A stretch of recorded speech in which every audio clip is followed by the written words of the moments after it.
شروع کرتا ہوں اللہ کے نام سے جو بڑا مہربان نہایت رحم کرنے والا ہے۔ کہا جاتا ہے کہ ایک نمرود کی ایک بیٹی تھی جس کا نام رحیمہ تھا، لیکن اسے روبہ کے نام سے پکارا جاتا تھا۔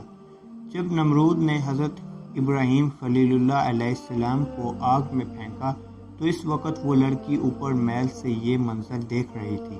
جب حضرت ابراہیم علیہ السلام کو آگ میں نماز ادا کرتے ہوئے دیکھا اور آپ کے ارد گرد گلاب کے پودوں، پانی اور درختوں کو دیکھا جس پر پرندے چہچہا رہے تھے، اور دل میں کہنے لگی میرا باپ تو کچھ بھی نہیں ہے، قدرت، عزت اور بادشاہی تو اللہ رب العالمین کی ہے جو ابراہیم کا رب ہے، میرا والد تو جھوٹا اور عاجز ہے، آدمی کو ہلاک کرنے پر بھی قادر نہیں۔ وہ یہی سوچتی ہوئی اکیلی ہی اپنے محل سے نکلی اور اس کے قریب آ گئی۔ اس نے باعث سے حضرت ابراہیم علیہ السلام کو پکارا، اے ابراہیم، کیا آپ کے علاوہ بھی کوئی آپ کے رب کی بارگاہ میں اجازت پا سکتا ہے؟ آپ نے فرمایا، ہاں، وہ شخص جس کا دل میرے رب کے لیے خالص ہو تو آگ میں اس کا بھی اسی طرح حال ہوگا جس طرح میرا حال ہے۔ اس نے کہا، میں چاہتی ہوں کہ تمہارے رب کے ساتھ صلح کر لوں۔ آپ نے فرمایا، تو پھر آگ میں داخل ہو جاؤ۔ اس نے آگ میں داخل ہونا چاہا تو ڈر گئی۔ آپ نے فرمایا، ڈرو مت۔ اسی وقت آگ کو حکم دیا، اے آگ، میری بندی کی حفاظت کر۔ اس کے بعد وہ لڑکی آگ میں داخل ہو گئی۔ وہ جس جگہ پاؤں رکھتی اللہ تعالیٰ کے حکم سے وہاں سے آگ ٹھنڈی ہو جاتی۔ اس طرح وہ چلتے چلتے حضرت ابراہیم علیہ السلام کے پاس پہنچ گئی اور کہنے لگی، لا الہ الا اللہ ابراہیم خلیل اللہ، میں نے یہ ارادہ کر لیا ہے کہ میں جب تک زندہ رہوں گی آپ کے دین کو نہیں چھوڑوں گی اور اپنے ظالم سرکش باپ کو بھی دعوت دوں گی، ہو سکتا ہے وہ میری دعوت قبول کر لے۔ یہ کہہ کر وہ واپس آ گئی اور اپنے والد کے پاس چلی گئی جو اس وقت تخت پر بیٹھا ہوا تھا۔ اس کے لشکری اس کے ارد گرد جمع تھے، کچھ کھڑے تھے اور کچھ بیٹھے ہوئے تھے۔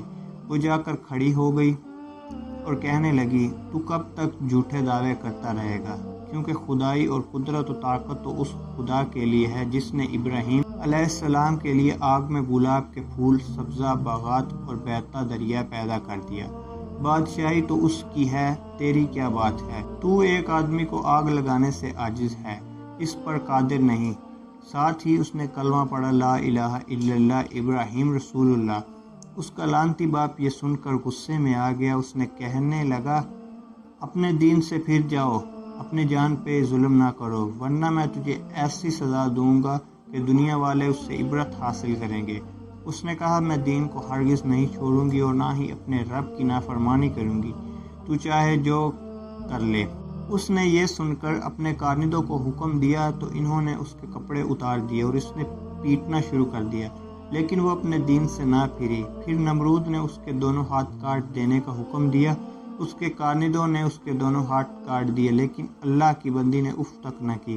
پھر نمرود نے اسے مختلف سزائیں دی، لیکن وہ اپنے دین پر ڈٹی رہی، حتیٰ کہ اللہ تعالیٰ نے ایک فرشتے کو وحی فرمائی کہ وہ جنت میں جائے اور اس کے لیے ایک اعلیٰ پوشاک لے کر اس کے پاس آ جائے۔ وہ فرشتہ پوشاک لے کر اس کے پاس آ گیا، وہ پوشاک اس کو دیا اور ساتھ ہی اس نے اپنے نورانی پر اس کے بدن پر ملے تو اس کے تمام زخم اللہ کے حکم سے درست ہو گئے۔ اس نے وہ پوشاک پہن لی۔